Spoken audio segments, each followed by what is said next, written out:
Greetings and bienvenue, midnight crew. Thank you for returning to this broadcast, and welcome to new viewers joining us for the first time. If you like a video, then feel free to subscribe. I have no explanation for this story except that the only experiences I've had like it have been on drugs. For the backstory, it happened in high school when I had never used drugs or even wanted to. Be me. Joined a paranormal club with a friend cause you need 6 members to start a club and my buddy had a crush on one of the girls. Don't really go to meetings because the chick who started the club brought her friends who were pretty cringe with crystals and energies. We would go to haunted museums and watch documentaries about the occult, so it wasn't too bad. One week Mary's chick who started club parents were out of town, so we were gonna have a meeting at her house.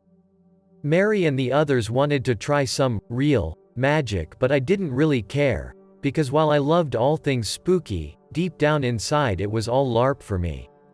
Well, the day of Mary texted us all to cancel because during the night her parents had come home apparently. Yeah, they woke me up for school today, but left again before telling me why they were back. I didn't care because I didn't want to go anyways. Sometime later Mary says it's back on because her parents left town again and left here money for the meeting so we could have a party. Fuck it, guess I'll go. It's Saturday now and everyone is supposed to meet at her house around 4 o'clock, but my mom had somewhere to be, so she just dropped me off at 3:30 without letting me make sure it was okay. So I went and knocked on the door expecting Mary to be mad that I was early, but when she opened the door she seemed to be very relieved to see me.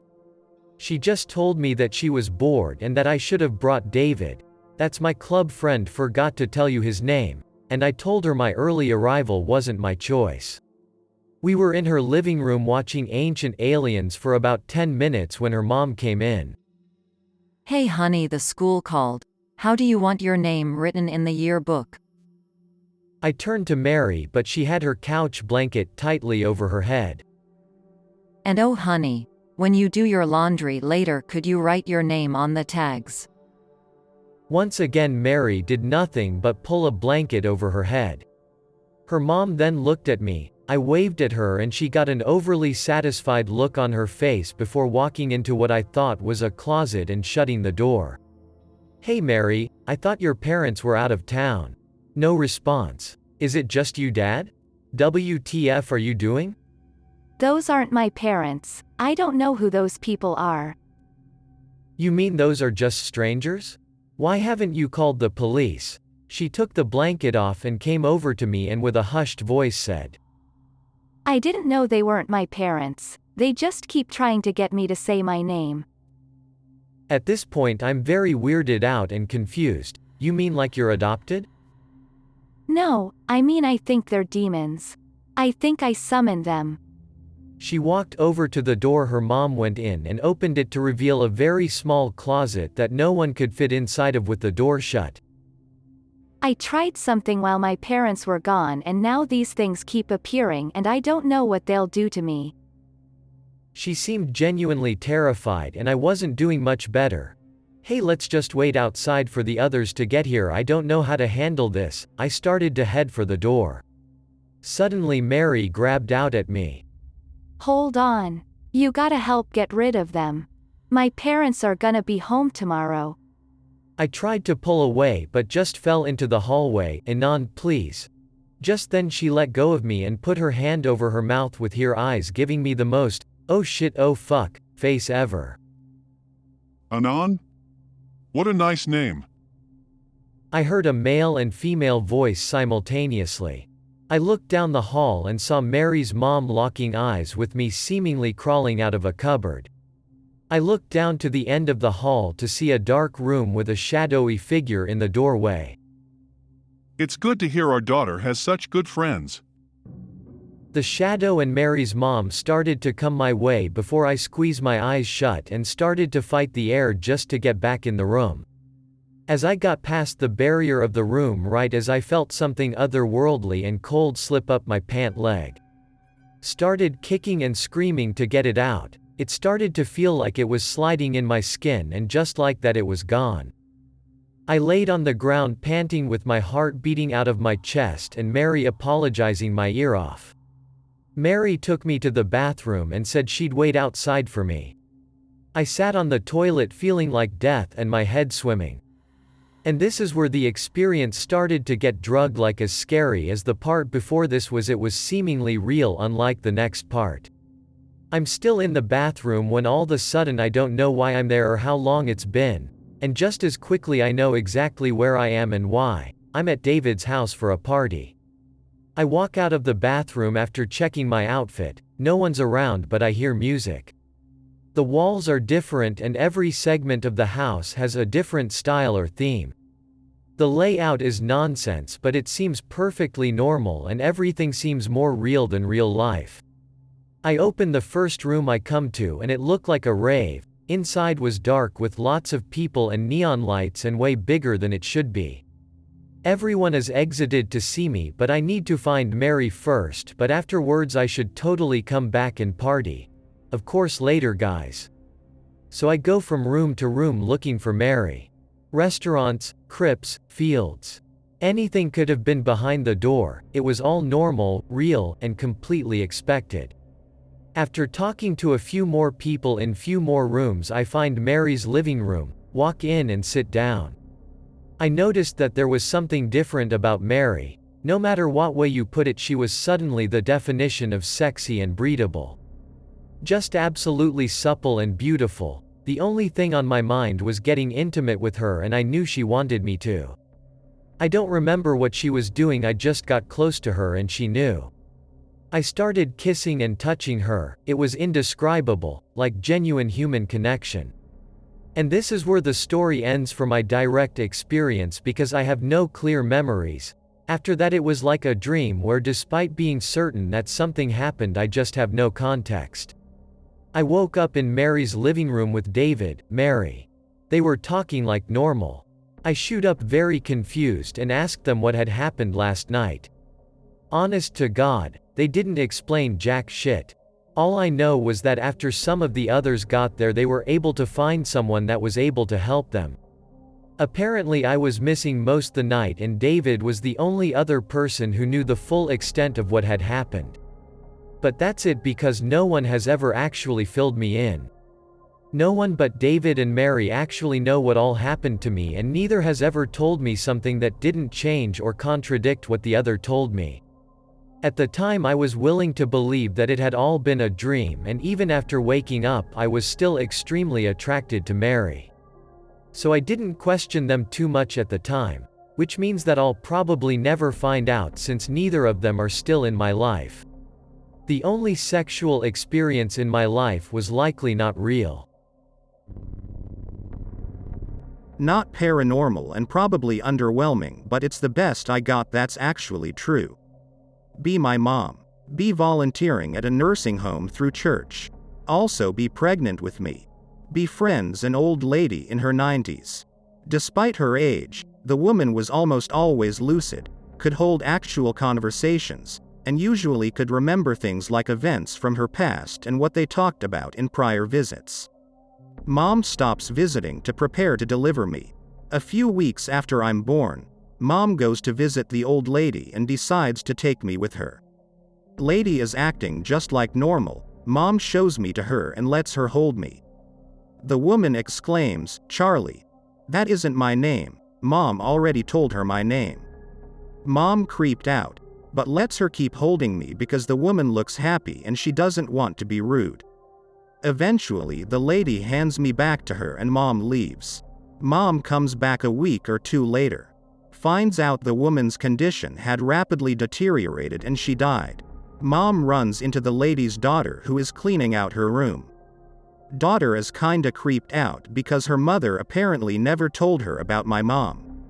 They get to talking. Mom decides to ask her about Charlie. The daughter explains that the woman had a miscarriage earlier in life, whom she named Charlie.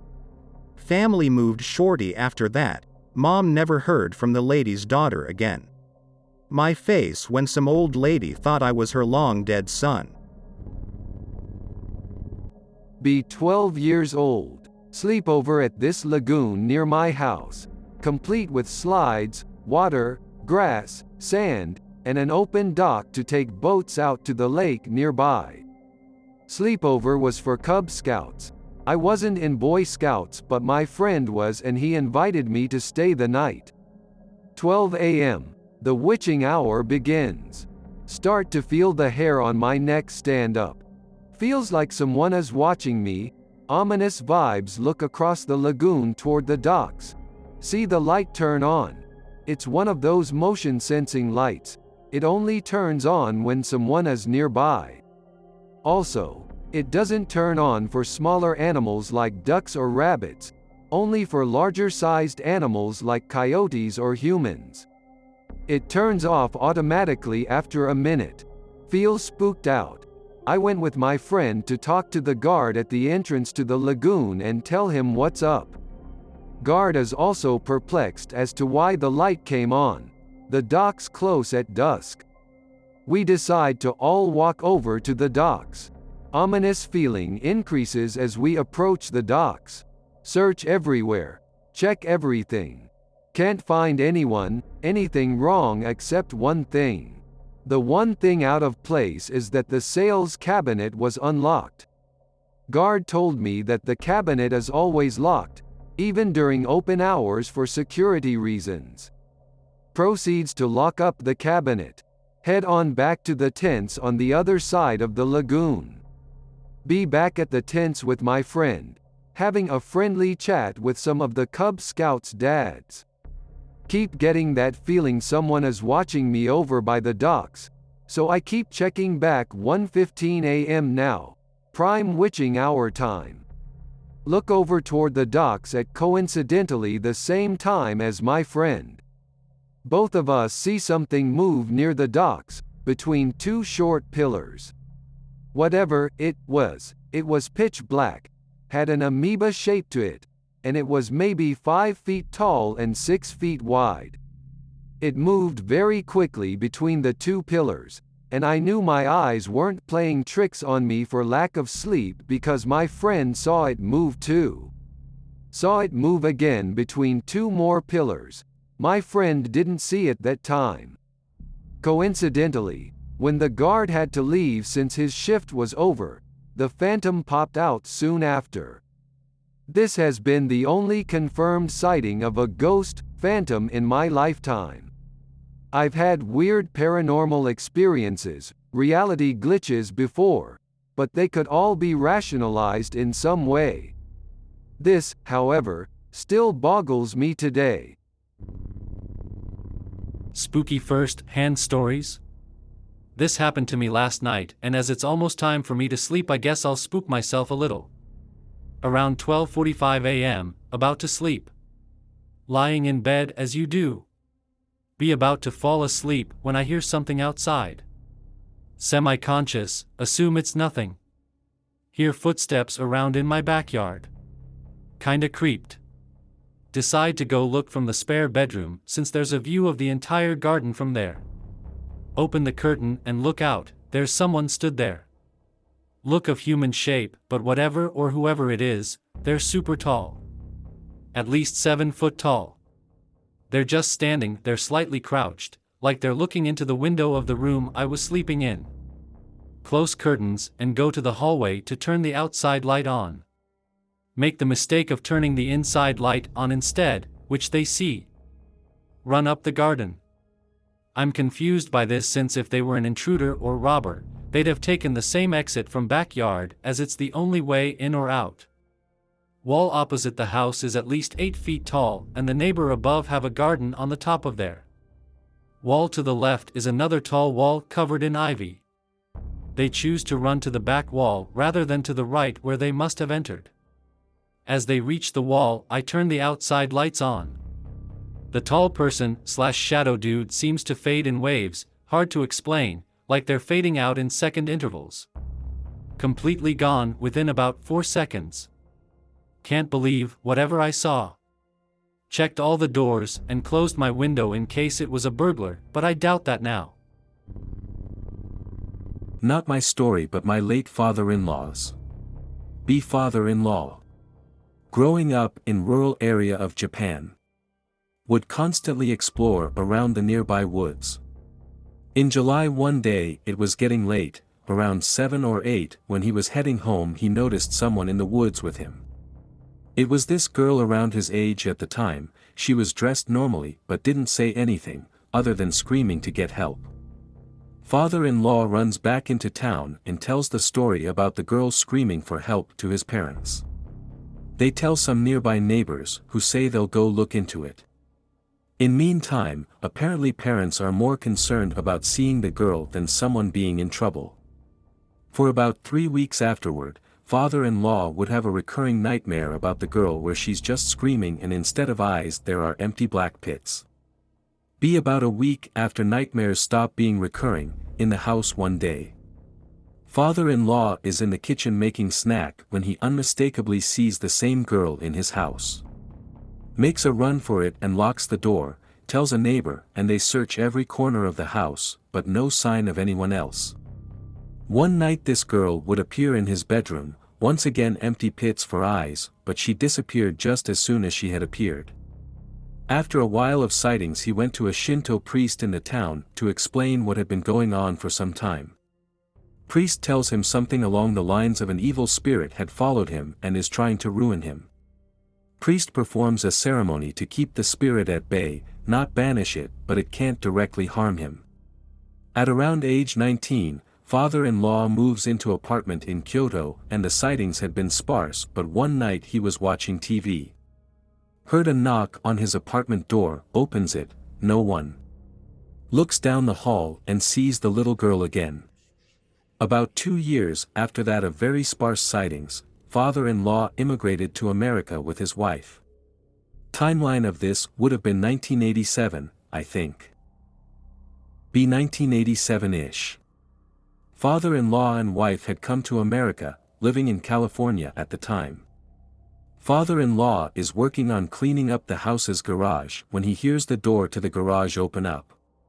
Turns around. Sees empty-eyed girl. She's looking visibly angry. Disappears. After a few minutes, he begins to hear loud slamming on the garage door. Father-in-law describes it as if someone had repeatedly thrown themselves at the garage door at full force. Lifts door to see no one there. 2 years later, his son would be born and on the morning after his birth he saw the empty-eyed girl throughout the hospital. He stands his ground, no words exchanged, but he apparently stared down the entity, said he could feel the absolute anger this thing gave off. Yes. He would refer to the empty-eyed girl as a thing. About 4 years after that his daughter would be born, would see the empty-eyed girl again. From then on, sightings of the entity would happen in cycles where it would appear, activity would happen, but after that it'd stop for weeks, months, and on one occasion years. Fast forward some years, father-in-law is with me, hanging out in mine and fiancé's place.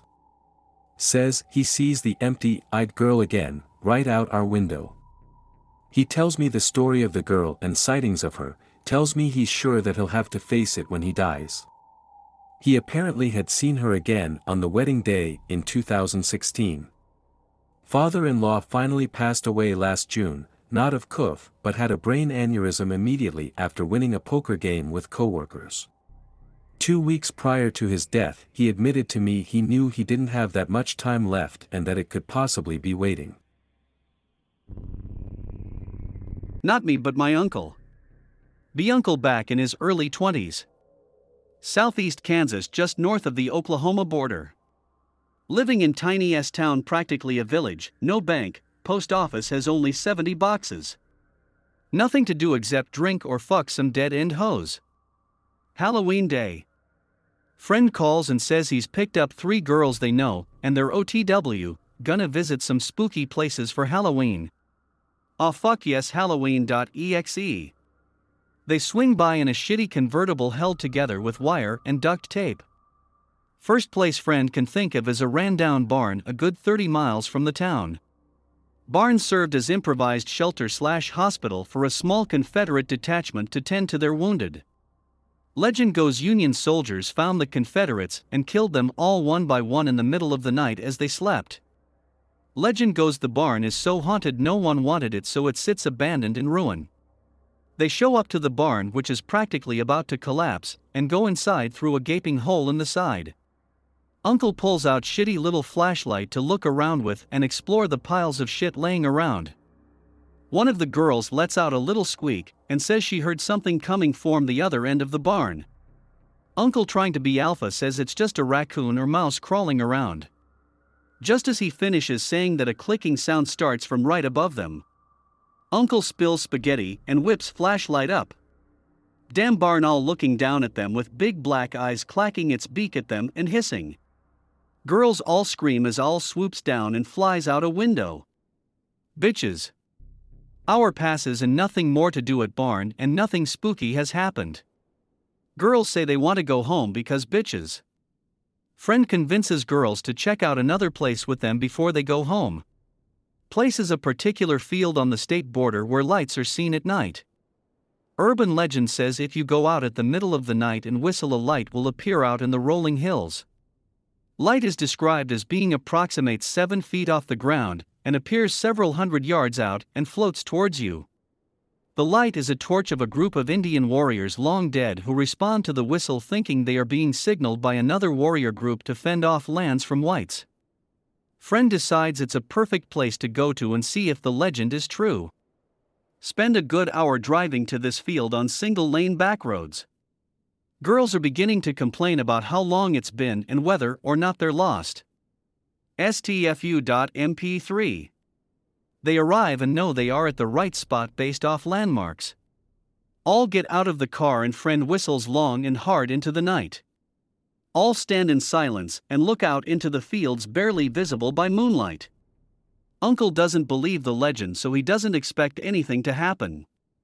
About 5 minutes later, friend lets out another whistle. Time passes and nothing happens again. Girls say it's time to go as they move towards the car. At this time, Uncle agrees and moves around the car to get in. Right as he looks up to his friend to tell him it's time to leave, he notices his friend is still, and there's a faint noise in the air. Noise is barely audible and way out in the distance, sounds like a cow making its way through a patch of mud, stomping and sloshing. Suddenly there's a faint whistle all the way out and changing tune from low to high pitch. Whistle is followed by distinctive drumming. Uncle describes it as approximate 1 to 2 beats a second. Quiet, but definitely drums. Everyone stops what they're doing and focus in hard at the noise's direction, and that's when they see it. It's a dim flickering light that just crested a hill, and it's coming towards them. At this time, Uncle notices 2 things. One of the girls has come up to him practically shitting herself, babbling incoherently, and is grabbing his arm. His friend, who up to this point has been still, is now shaking, almost convulsing from fear. Light gets close enough Uncle can make out the outline of a figure under the light. Holy fucking shit. Girls are going ape shit and screaming at this point, trying to drag Uncle in car. Friend finally snaps out of whatever fear-induced trance he was in and literally jumps into car. Light is now only 100 feet away as friend kicks up dirt and hauls ass. Uncle looks back to see figure is now standing still and watching, face just barely illuminated by the light.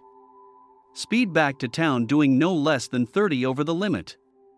Girls crying their eyes out, one has pissed all over herself. Uncle is dropped off at his house. About to go to bed when he notices a burning pain on his arm and looks to see it's red. Bruise where the girl squeezed his arm during the encounter. Slept with all lights on that night. Never talked to that friend again. He only told me this story once, and when I tried to ask details about the figure under the light, his face changed and he couldn't bring himself to describe. Both my grandparents were born and grew up in rural Mexico. They had a ton of spooky stories, experiences. This took place around 1930 to 1940.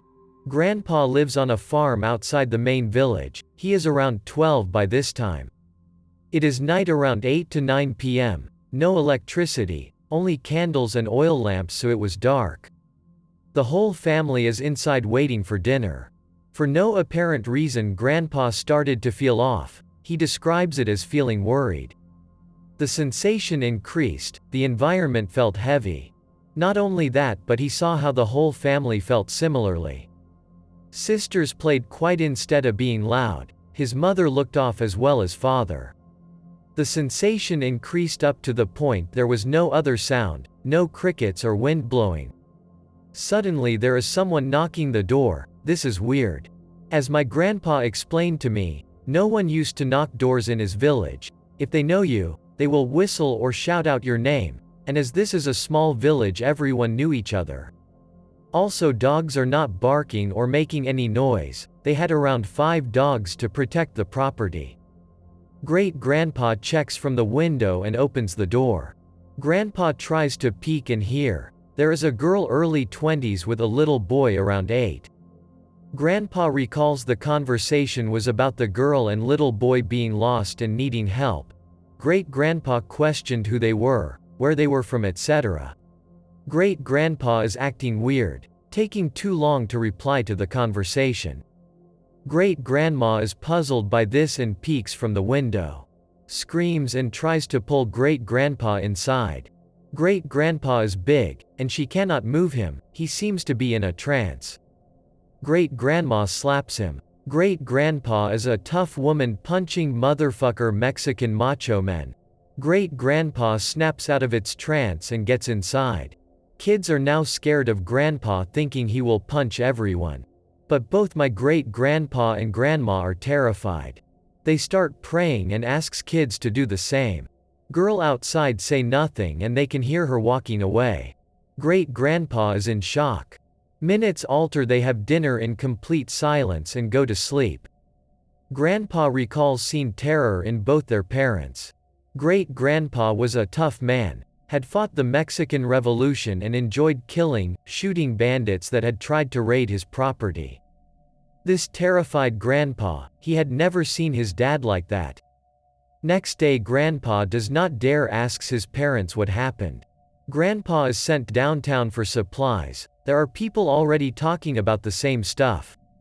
Grandpa asks around and for more details, and apparently all agree the same but with different variations. Girl with little boy knocking doors asking for help. They all report a weird sensation before and during the encounter.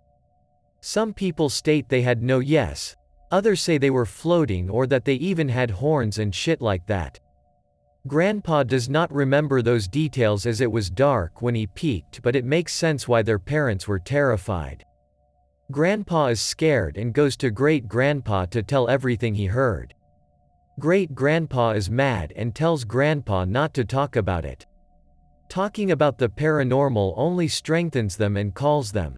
Couple days later, everything is normal. However, there are missing folks from the village. A family of 6, an elder couple and some homeless guys have not been seen since that night.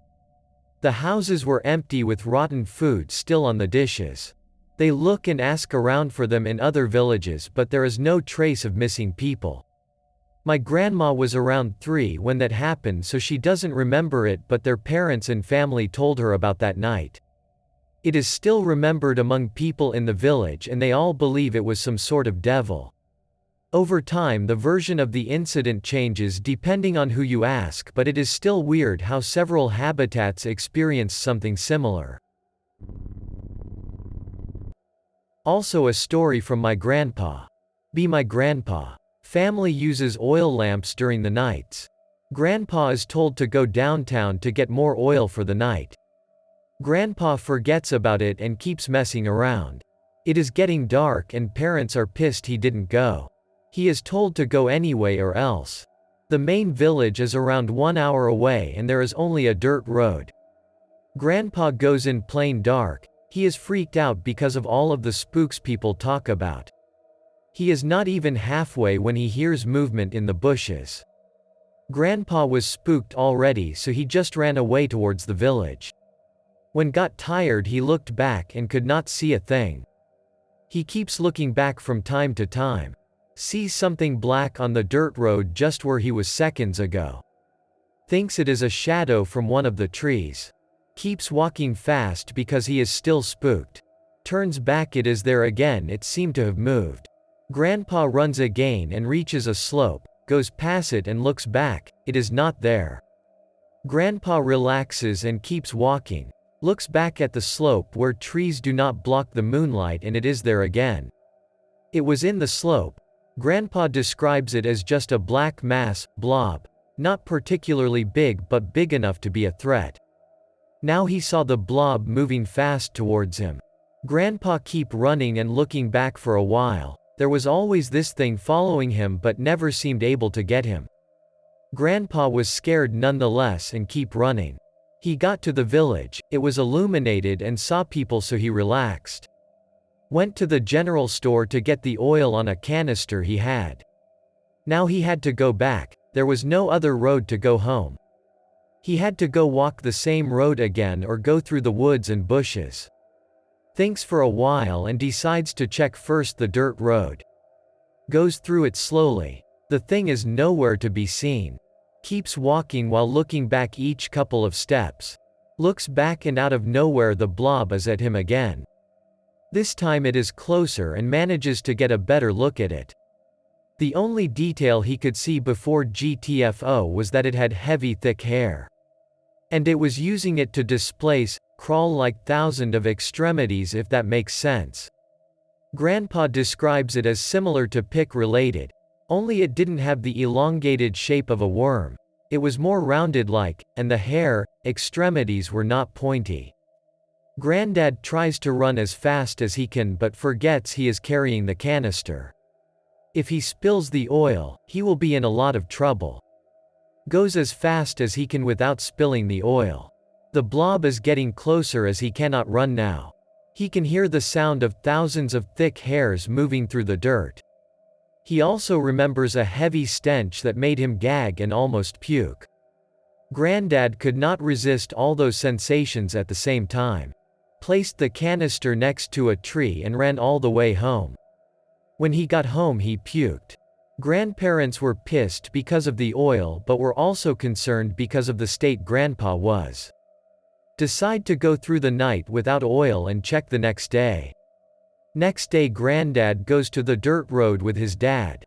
Sure, the oil was in the place Grandpa left it, and there were strange markings on the road.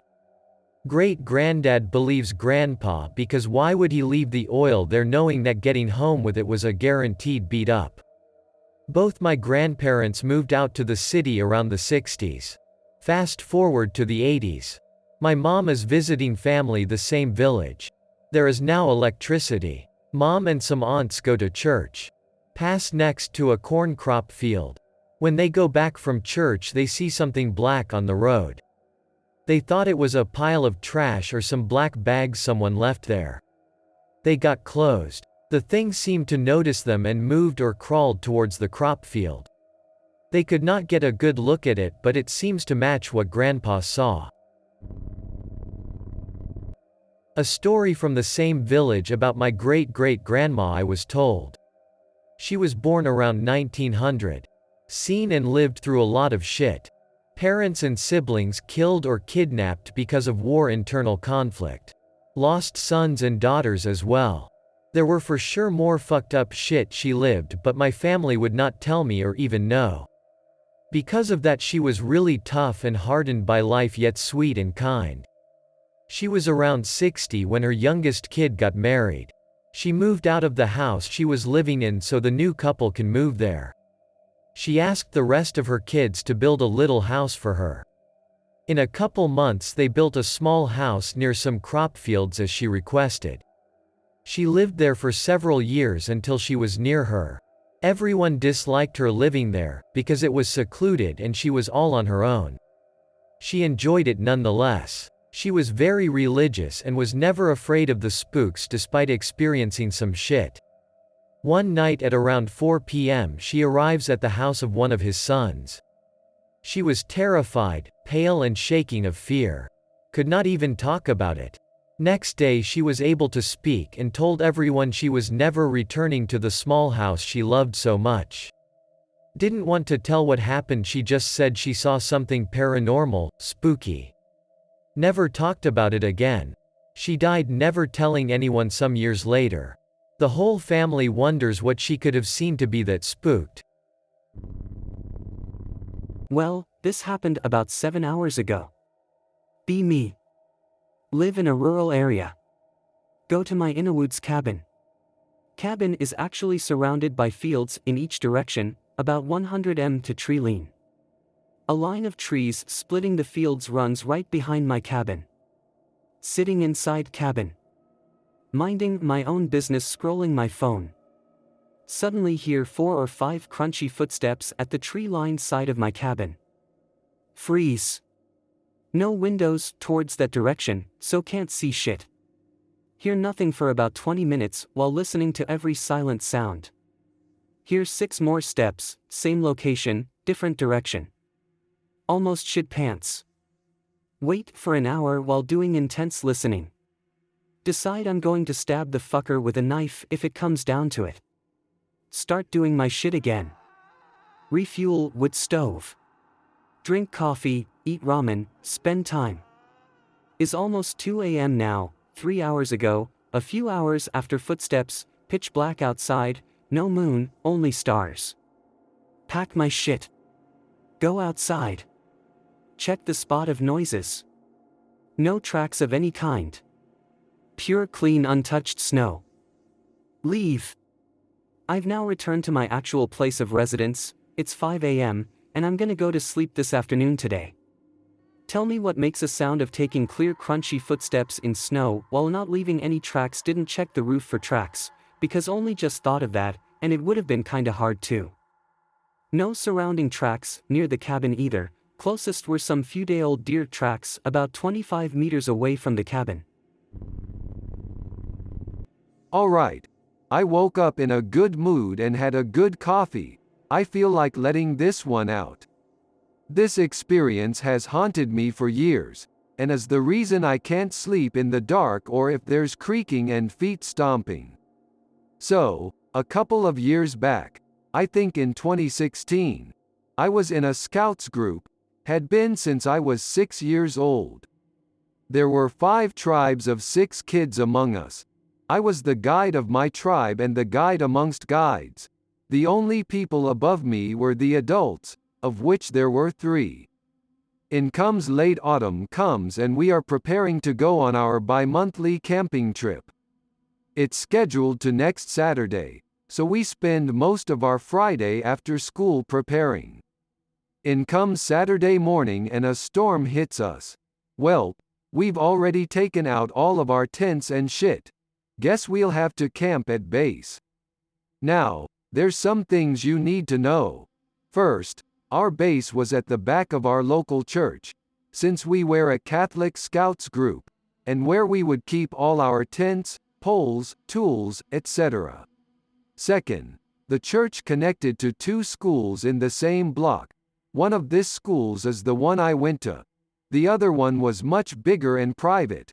A lot of the other scouts went there. Let's call this one St. Mary's. Lastly, taking out everything for a camping trip took us the better part of a day, so camping in a closed space was making the best out of the situation. Besides, we'd have done it before. While all the other kids carried their stuff inside and shit, the adults and us guides went to the priest to ask for permission to stay for the night. He said no, since this was a Saturday. What was so special about Saturdays, you may ask? Motherfucker was the only priest in the city which did exorcisms, and only on Saturdays, in the church. He said it wouldn't be okay for us to stay since it would not be safe. All of us except one adult were already pissing our pants then. I can't remember who, but someone asked if it was okay if we stayed in St. Mary's. The priest was well loved by both schools' directors, so he had a set of keys to access both schools whenever he wanted. And yes, he was charged for assaulting a kid once. Catholic priests are just like that, I guess. Regardless, he said yes, so we set up our stuff inside the empty school, fucked around during the day, had some cool activities, etc. Then came the night. First, The priest went and talked to the adults for a while. When they came back, they said we couldn't go anywhere near the 2 hallways which connected the school to the church. Then, they called the guides and told us to not tell the other kids about the exorcism thing since that would only scare them. Which was fair since some of the kids were like 14 years old, I think. We do stuff. We play some games. We eat dinner, having a good time. It starts raining again, but we are inside. Kinda cold, but we all brought winter clothes.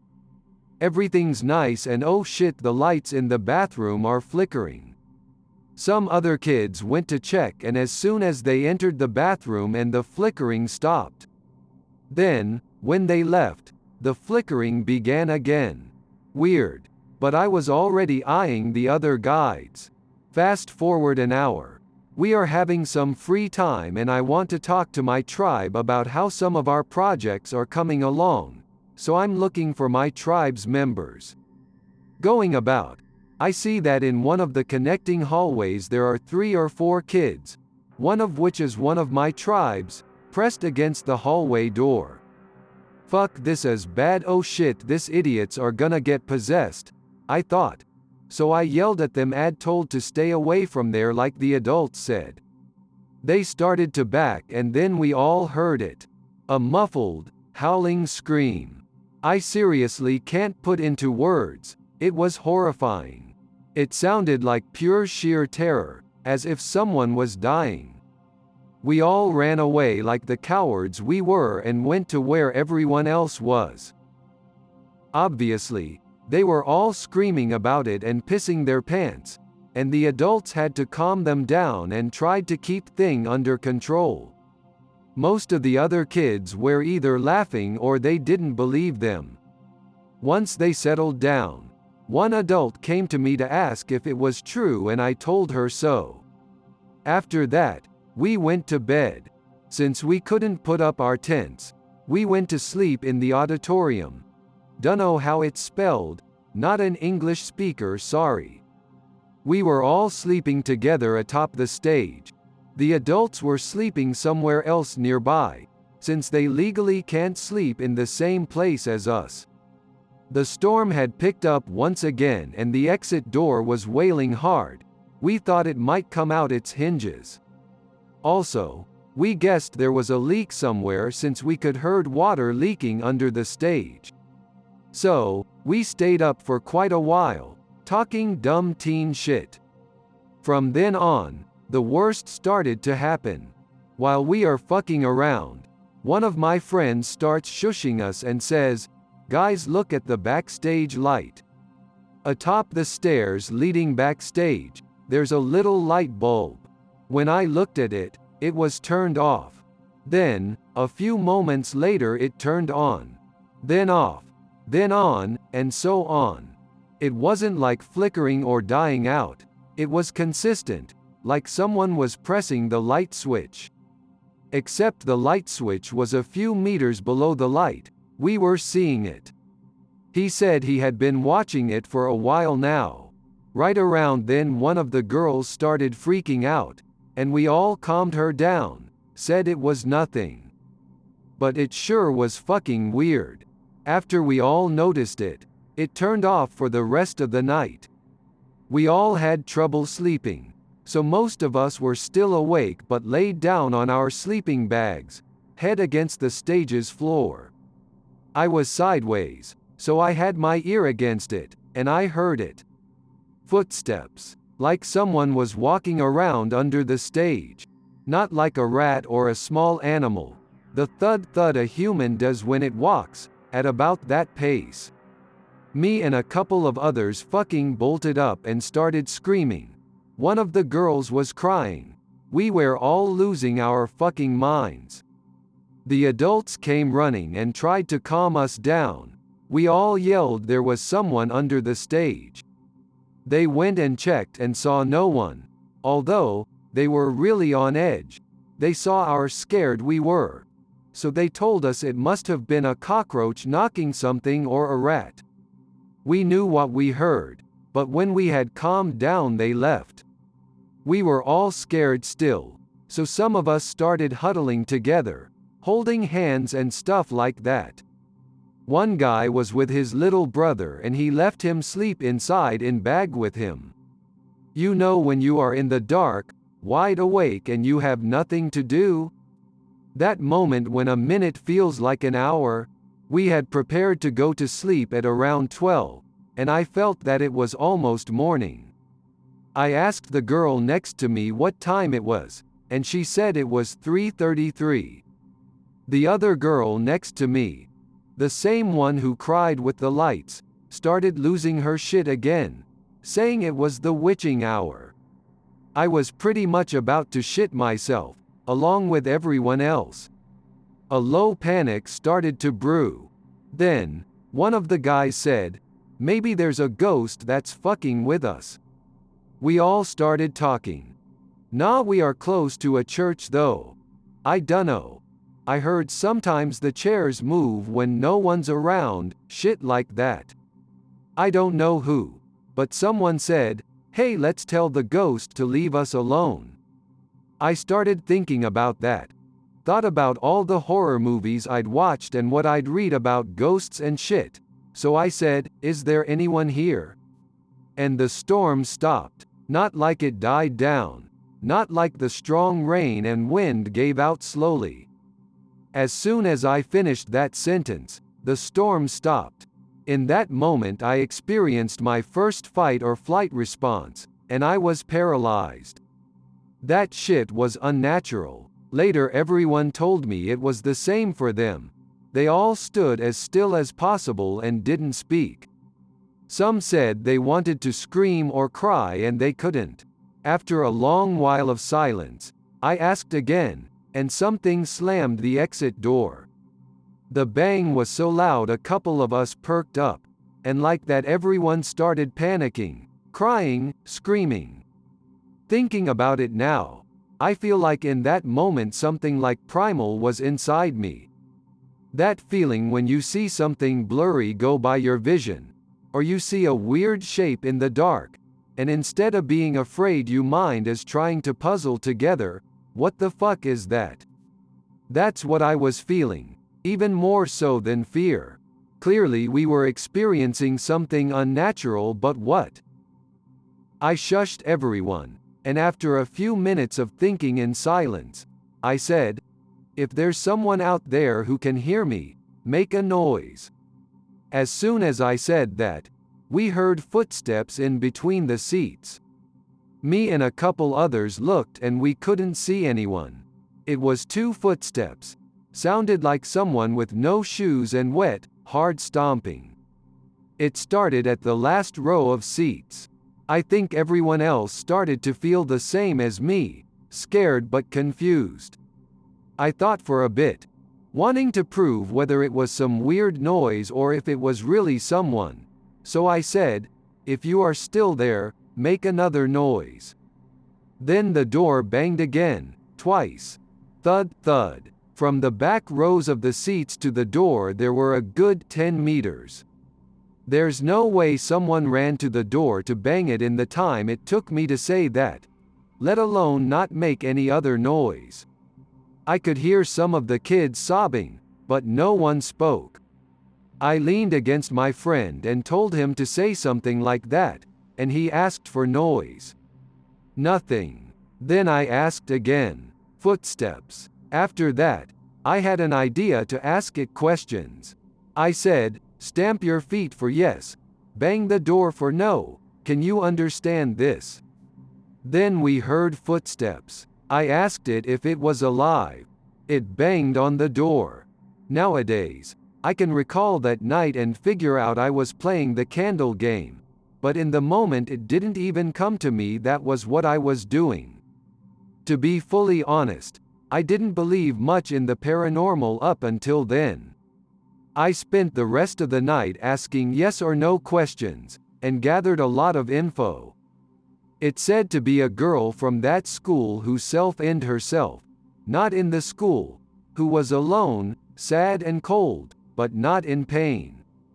It also said it didn't want to harm or scare us, kinda late at that point. When the sun came out at around 6, she stopped answering. After that, we all got up. No one had any sleep, and the adults said we had all imagined it since they didn't hear anything. I don't believe it was a group hallucination or anything like that. Me and some friend talked to some older students of St. Mary's and they said that the few times they had stayed there after school, chairs would move, doors would open and close, and footsteps could be heard. For a while I thought of it as the ghost of some girl. But the more I thought about it, and read online about it, I was pretty sure it was a demon. First, every time the footsteps could be heard they increased in number, like someone was running. It always started at the back row of seats and ran its way towards us. Up until the morning, the footsteps could be heard going up the stage stairs.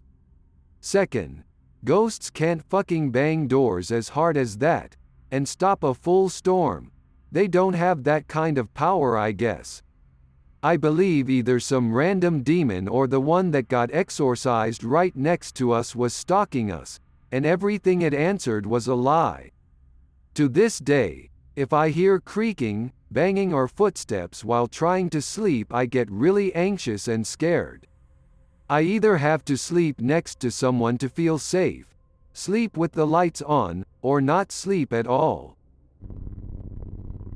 Shit security gig in my 20s at a state mental hospital. Turnover rate for this place is through the roof and they can't get anybody to stay longer than a few months.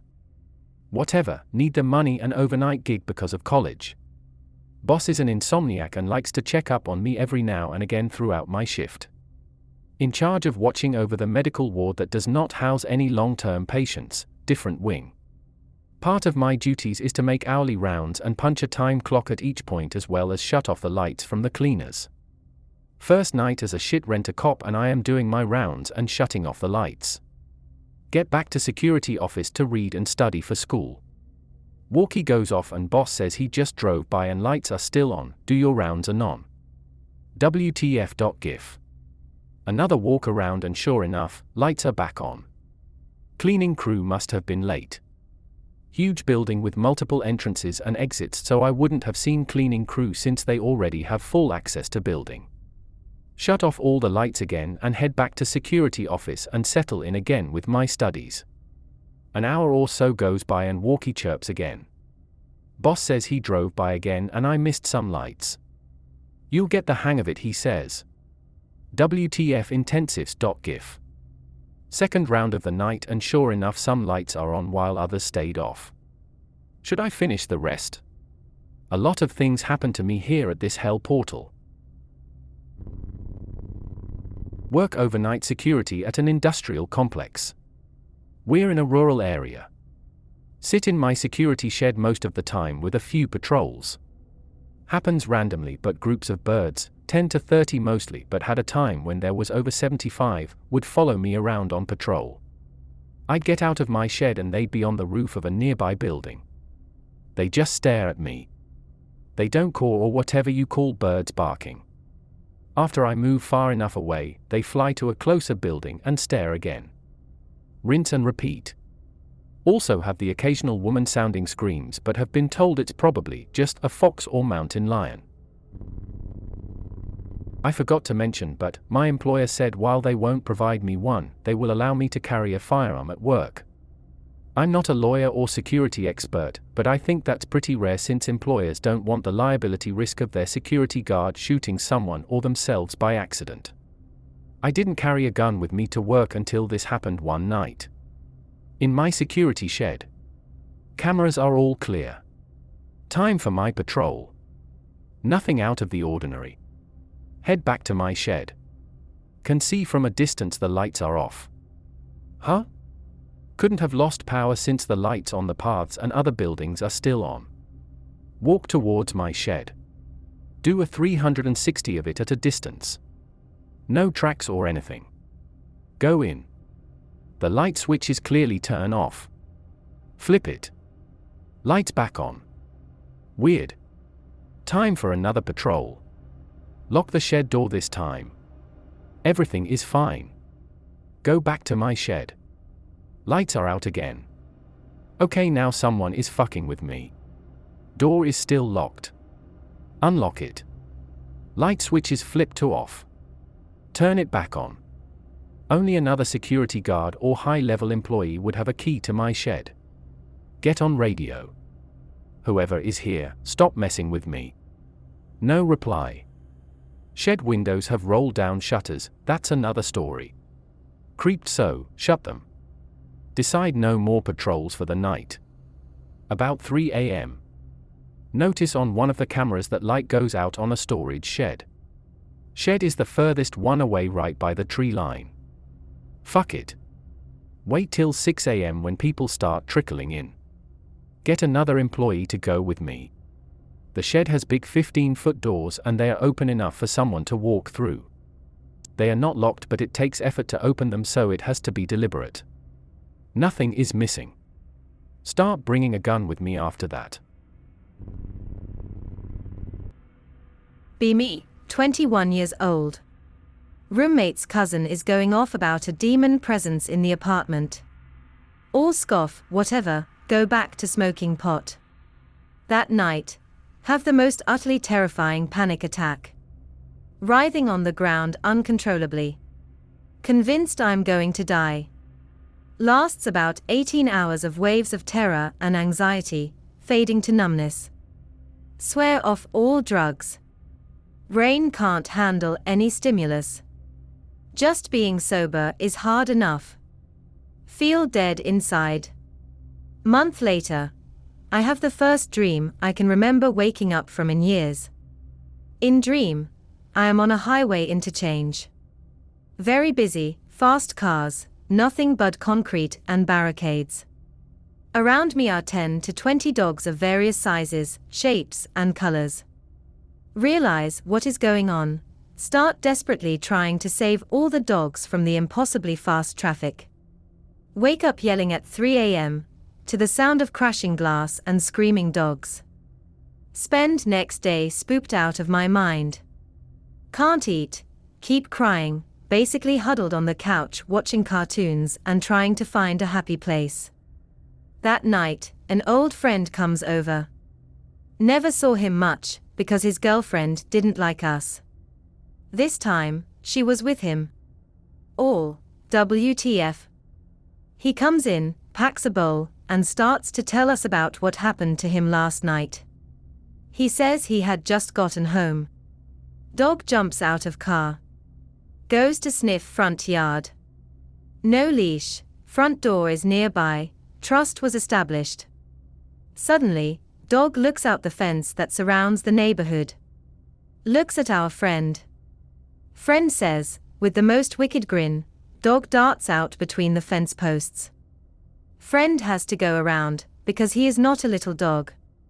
Runs up street to see dog gaily gallivanting in the road, jumping and frolicking and having a good old romp. Friend calls to dog, dog does a play bow, front down, but up, waggy tail, play. Car drives by, dog looks at friend one last time, and takes off after the car. Gets hit by oncoming car. Friend rushes dog to emergency vet. Dog was put to sleep at 3 a.m. that night. I posted this story some time ago on a similar thread and nobody noticed really, so I'm posting it here because I think it's creepy, damn it. I was young at the time, but I still remember it clearly, and I know I wasn't dreaming. I lived in a small town in Kansas, the sort where you never saw anyone you didn't know and there was pretty much no crime to speak of. Our yard was surrounded on 3 sides by woods and my bedroom window faced one of these wooden sides. My mother had her flower garden in this side of the yard, and there was a crab apple tree maybe 10 yards from the window. Between that space there was nothing but bare dirt, no old farming equipment or anything of that nature. Be about 6 or so. Nighttime but not quite bedtime, I'd put it at about 9 p.m. This town rolls up its sidewalks at 5 p.m, we didn't live particularly close to the town proper, and nobody would have any business being in the yard. Also, raging thunderstorm. I was watching the storm as I was fascinated by the lightning and I sure as hell didn't have anything else to do. The window curtain was to my back and my nose was damn near pressed against the glass, close enough that I couldn't see my reflection. Lightning strikes, damned close. Not quite as close as the apple tree, but definitely in the yard. As soon as the lightning strikes, I see there is a man-shaped thing in the yard. Bare feet from the window. Looking in at me. He seemed to be illuminated from within with the same bluish-purple glow of the lightning. Too frightened to move, I stared back at him for several seconds, long enough to determine it wasn't a trick of the light. Perhaps out of fear, I whispered to the thing. "I hate you." From his bed my older brother grunted angrily at this comment. I turned from the window to say I wasn't talking to him. Never looked back out the window to see if he was still there. Didn't tell anyone. It looked somewhat like the 10K Volt ghost from Scooby-Doo, only smaller and blue. I hope that you enjoyed tonight's broadcast. If you enjoyed tonight's story, then please subscribe to the channel as more green texts will appear daily. A new broadcast will appear when the clock strikes midnight Central Time.